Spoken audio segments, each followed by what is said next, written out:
Let's read this question.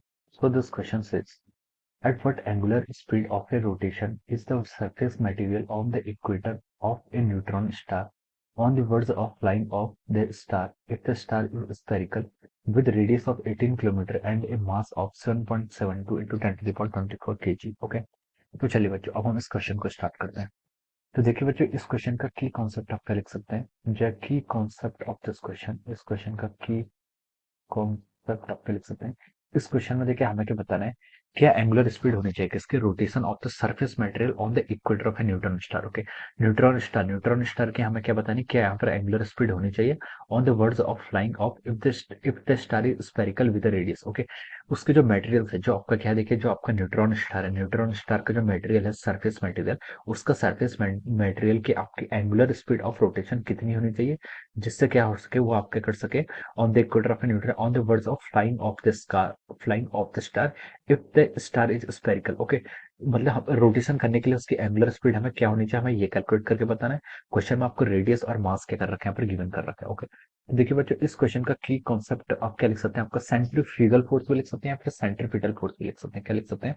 Centripetal centripetal force ही लिख लीजिए। Okay, क्योंकि यहाँ पर दोनों क्या है, आपके सेंट्रीपिटल और सेंट्रीफ्यूगल फोर्स क्या होंगे, मैग्नीट्यूड तो इक्वल रहेगा लेकिन डायरेक्शन क्या रहेंगे, अपोजिट रहेंगे। ओके, तो देखिए बच्चों, सेंट्रीपिटल फोर्स क्या, तो सेंट्रीपिटल फोर्स होता है, देखिए अगर कोई ऑब्जेक्ट क्या कर रहा है, आपका रोटेट कर रहा है, कोई ऑब्जेक्ट क्या कर रहा है, आपका रोटेट कर रहा है, तो रोटेशन करने के कारण अगर मान लीजिए आपका कोई स्पेरिकल ऑब्जेक्ट है, this is the spherical object, this is our neutron star. Okay, ये क्या कर रहा है, आपका रोटेट कर रहा है, it is rotating with N angular velocity omega. Okay, इस एक्सिस के अबाउट क्या कर रहा है, रोटेट कर रहा है with N angular velocity omega. Omega क्या है, इसकी एंगुलर वेलोसिटी। ओके, तो हमसे पूछ रहा है जो उसकी सरफेस का मटेरियल होगा, ओके, उसकी हमें मिनिमम स्पीड हमें यहाँ पर फाइंड आउट करनी है। ओके, तो देखिए मान लीजिए यहाँ पर कोई एलिमेंट है जिसका मास क्या आपका स्मॉल एम है। ओके, तो देखिए बच्चों, इस पर आपका कौन कौन से फोर्स लगे, इस पर एक फोर्स लगा आपका, ये क्या कर रहा है, देखिए आपका रोटेशन कर रहा है, एंगुलर स्पीड कर रहा है, रोटेशन मोशन कर रहा है। ओके, तो हम बोल सकते हैं इस पर क्या फोर्स लगेगा, इस पर आपका जो फोर्स लगेगा, फोर्स का मैग्नीट्यूड होगा सेंट्रीपिटल फोर्स, वो कितना होगा आपका M A square by R. Okay, ये देखिए एम हो गया, ओमेगा के टर्म में इसको देखिए M B square by R भी लिख सकते हैं,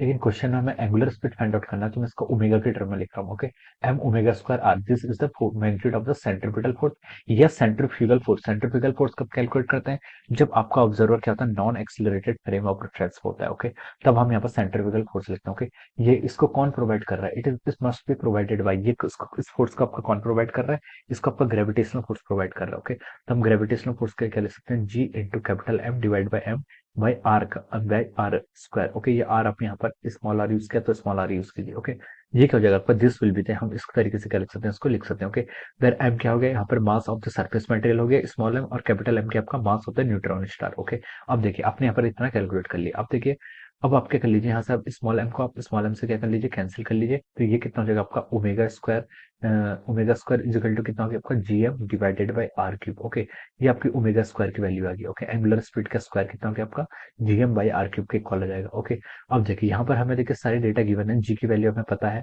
एम की वैल्यू भी क्वेश्चन में गिवन कर रखी है, रेडियस भी आपको क्वेश्चन में गिवन कर रखी होगी। अब आपको सिर्फ यहाँ से ओमेगा की वैल्यू फाइंड आउट करनी है, तो आप ओमेगा स्क्वायर को देखिए फाइंड आउट कर लीजिए। कैपिटल जी की वैल्यू कितनी होगी, 6.67 into 10 to the power -11 times our mass. Mass कितना देखिए, 7.72 into 10 to the power 24। Okay, this is the mass हो जाएगा, डिवाइडेड बाई आर का क्यूब, आर के आपका रेडियस, रेडियस कितनी 18 किलोमीटर, इसको हम लिख सकते हैं 18 इंटू 10 टू द पावर 3 का होल क्यूब। ओके, यहाँ से आप इसको ऐसे सॉल्व कर सकते हैं। ओके, अब देखिए बच्चों, यहाँ पर हम क्या करते हैं, न्यूमेरिकल्स वैल्यूज क्या कर लेते हैं, पुट कर लेते हैं। तो देखिए आपका न्यूमरेटर में कितना हो जाएगा, देखिए 6.67 इंटू 7.72 करेंगे, तो इसकी वैल्यू आपकी आ रही है 51.49। Okay, 51.49 into 10 to the power 13 हो जाएगा, डिवाइडेड बाई आप क्या कर लीजिए 18 का क्यूब कर लेंगे। ओके, 18 का क्यूब कितना होता है, देखिए 18 का क्यूब अगर हम सॉल्व करेंगे तो आपका 5832 के इक्वल आ रहा है, कितना 5832 इंटू 10 टू द पावर 9 लिख सकते हैं इस तरह से। ओके, अब देखिए बच्चों, इसको आप क्या कर लीजिए, यहाँ से सॉल्व कर लीजिए, तो हो जाएगा 51.49 डिवाइडेड बाई 5832। ओके, इसको सॉल्व करेंगे तो इसकी वैल्यू आपकी आ रही है 0.00882 इंटू 10 टू द पावर 4 हो जाएगा। ओके, ओमेगा है तो ओमेगा की यूनिट क्या होती है आपकी, रेडियन पर सेकंड, तो ये आपका क्या हो जाएगा, रेडियन पर second omega square find out किया अभी तो हमने, रेडियन पर सेकंड का स्क्वायर हो जाएगा। ओके, तो देखिए ये आपका ओमेगा स्क्वायर आ गया। अब यहाँ से आप इसका क्या कर लीजिए, इसको हम देखिए और कैसे लिख सकते हैं, इसको हम लिख सकते हैं, देखिए इसको आप 88 पॉइंट, इसको आप देखिए 4 से मल्टीप्लाई कर लीजिए। ओके, 1 1 2 3 4, तो ये कितना हो जाएगा आपका 88.2 हो जाएगा। ओके, इसका आप क्या कर लीजिए, रूट कर लीजिए, रेडियन पर सेकंड हो जाएगा। Okay, this will be our omega, ये आपकी ओमेगा की वैल्यू हो जाएगी। ओके, अब देखिए, अब इसका रूट फाइंड आउट कर लेंगे तो ये हो जाएगा आपका रूट ऑफ 88.2 कितना वैल्यू कितनी आ रही है आपकी, 9.39 आ रही है, कितनी, 9.39 रेडियन पर सेकंड। ओके, ये आपकी क्या आ गई, ओमेगा की। Okay, this will be our angular velocity. ये क्या आपने फाइंड आउट कर लिया, यहाँ पर एंगुलर स्पीड आपने फाइंड आउट कर ली। ओके, तो देखिए हमें यही क्वेश्चन में क्या करना था, आपको कैलकुलेट करके बताना था। तो इसकी वैल्यू कितनी आ गई, इसका आंसर कितना आ रहा है आपका, इसका आंसर आपका आ रहा है यहाँ से, कितना आ रहा है, 9.39 के इक्वल आ रहा है। कितना आ रहा है, 9.39 रेडियन पर second. Okay, so this will be the answer of this question. ये इस क्वेश्चन का क्या हो जाएगा, आपका फाइनल आंसर हो जाएगा। Okay, so this will be the final answer of this question. So I hope you all understood this concept. All the best and thank you so much.